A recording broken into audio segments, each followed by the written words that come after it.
જય શ્રી કૃષ્ણ, જય માતાજી એવરીબડી. સો આજે આપણે જેમ કે શ્રાવણ મહિનો ચાલી રહ્યો છે તો આજે હું એક અલગ સ્ટાઇલની ફરારી ફ્રેન્ચ ફ્રાઈઝ બનાવવાની છું. એના માટે સૌપ્રથમ આપણે બટેટાને છાલ કાઢીને બટેટાને પાણીમાં બાફી નાખવા અને બટેટાને ઠંડા કરી દેવા. તમારા બટેટા ઠંડા થઈ જાય એટલે એને સ્મેશ કરી દેવા. એ બટેટા વ્યવસ્થિત એકદમ તમારા સરસ સ્મેશ થઈ જાય એટલે પછી હવે એમાં થોડુંક બટર મૂકો, એમાં થોડુંક સાવર ક્રીમ મૂકો,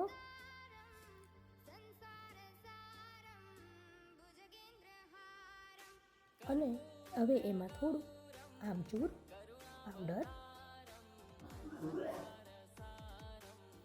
થોડુંક સંચર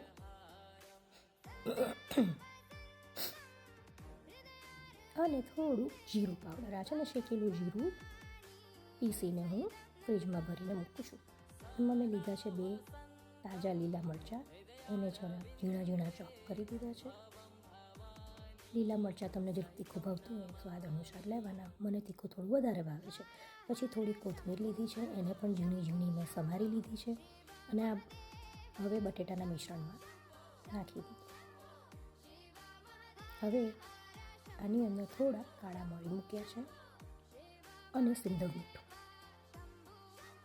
થોડુંક પીસેલું આદું. જો તમે ઉપવાસમાં આદું ના ખાતા તો you can live that out. આ બધી વસ્તુને વ્યવસ્થિત હવે હું મિક્સ કરી દઈશ. આ બધું વ્યવસ્થિત મિક્સ કરી દઈશ અને હવે આની અંદર હું ચીઝ ઉમેરીશ. જો તમે ઉપવાસમાં ચીઝ ના ખાતા હોય તો તમે ચીઝ રહેવા દો, એડ ના કરશો, you can live it out. આ બધું વ્યવસ્થિત હવે મિક્સ થઈ જશે એટલે આ મિશ્રણને હવે હું એક મોટી ગેલન સાઇઝ ઝીપલોક બેગમાં ભરી દઈશ.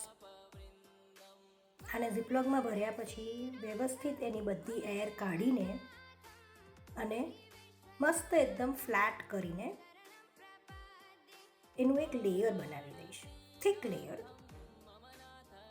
Even layer. અને વ્યવસ્થિત હું ફ્લેટ કરી રહી છું. હવા કાઢીને એને બરાબર સરસ ફ્લેટ કરી દીધું છે. અને હવે આ વસ્તુ ફ્રીજમાં જશે અને ફ્રીજમાં બી તમારે એકદમ વ્યવસ્થિત ફ્લેટ કરીને રાખવાનું છે અને એ વસ્તુ ફ્રીજમાં લગભગ 2 કલાક સુધી રાખવાનું છે. 2 થી 3 કલાક રાખશો તો ચાલશે. હવે આપણે વેઇટ કરીશું. 2 કલાક બાદ મેં ફ્રીજમાંથી આને કાઢ્યું. હવે કાતરની હેલ્પ લઈને હું આ ઝીપલોક બેગને કાપીને ઓપન કરી દઈશ.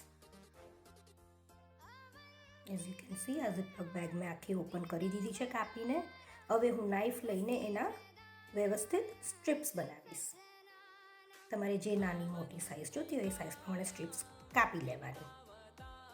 હવે એક તાવડામાં તેલ લઈશ અને આ ફરારી લોટ હું અમદાવાદથી લાવું છું, એ હું વાપરીશ. સ્વામિનારાયણ મંદિરમાં મળે છે. એની લીપી બનાવી છે મેં પાણી મૂકીને અને આ જે કાપી છે મેં સ્ટ્રીપ્સ ફ્રાઈઝની એને આ લેપીમાં મૂકીશ અને એ લેપીમાંથી કાઢીને એને પછી હું ડ્રાય લોટમાં મૂકીશ અને એને આપણે તળી લઈશું. કેમ કે તમે જોઈ રહ્યા છો આ લેપીમાં મૂકીને હવે એને આ ડ્રાય લોટમાં હું મૂકીશ.